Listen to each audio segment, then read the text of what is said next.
Halo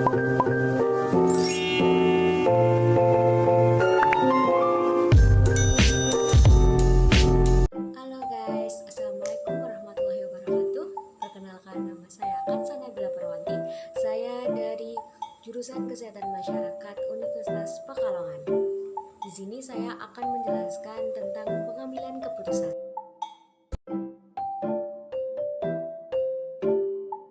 Pada pengambilan keputusan sendiri dapat diartikan sebagai proses penentuan pilihan yang dimulai dari identifikasi masalah, pengumpulan data atau informasi analisis data, sampai diperoleh kesimpulan atau saran.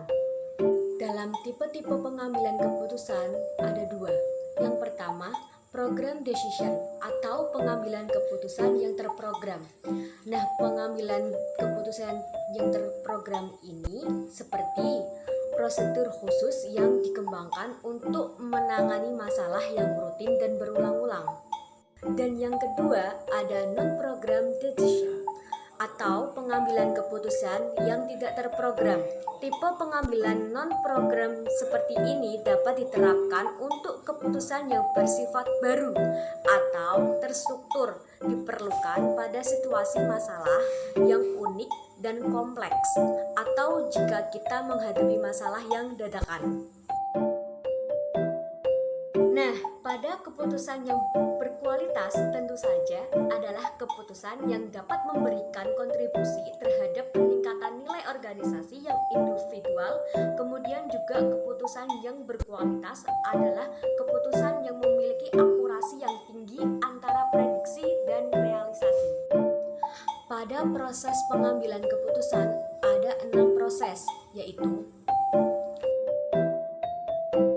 yang pertama, tetapkan tujuan khusus dan objektif serta pengukuran hasil. Pada penetapan tujuan dan objektif akan mengarahkan pada hasil yang akan dicapai. Jadi ini yang akan menjadikan acuan di langkah terakhir pengevaluasian. Kalau kita tidak menetapkan tujuan dari awal, maka kita akan sulit mengevaluasi sejauh mana keberhasilan kita, apakah sudah sesuai dengan tujuan yang kita tetapkan atau masih jauh. Yang kedua, untuk mengidentifikasi masalah. Pada pengambilan keputusan itu dilakukan dengan pilihan, dan yang kedua diharapkan dengan masalah harus ditetapkan dengan tujuan awal kita. Pada pengidentifikasian masalah tersebut mengumpulkan berbagai informasi. Langkah ini akan melibatkan upaya internal dan eksternal. Beberapa informasi bersifat internal akan mencari melalui proses penilaian sendiri. Informasi lainnya bersifat eksternal, bisa melalui secara online dari buku atau sumber lainnya. Untuk identifikasi alternatif, identifikasi masalah, dan mencari informasi tambahan untuk membangun alternatif baru.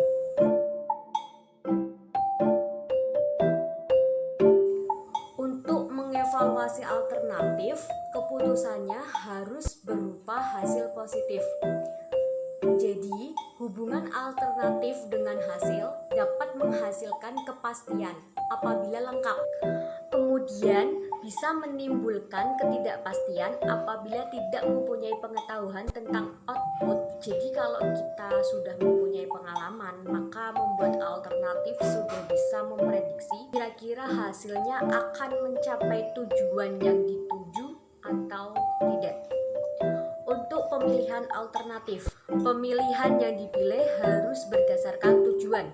Pemilihan alternatif yang sudah dipilih berdasarkan tujuan di sini fungsinya kita menetapkan tujuan dari awal dan perlu mempertimbangkan dampak positif dan negatif. Pada penetapan keputusan perlu meminta pendapat orang lain dan evaluasi keputusan tersebut, apakah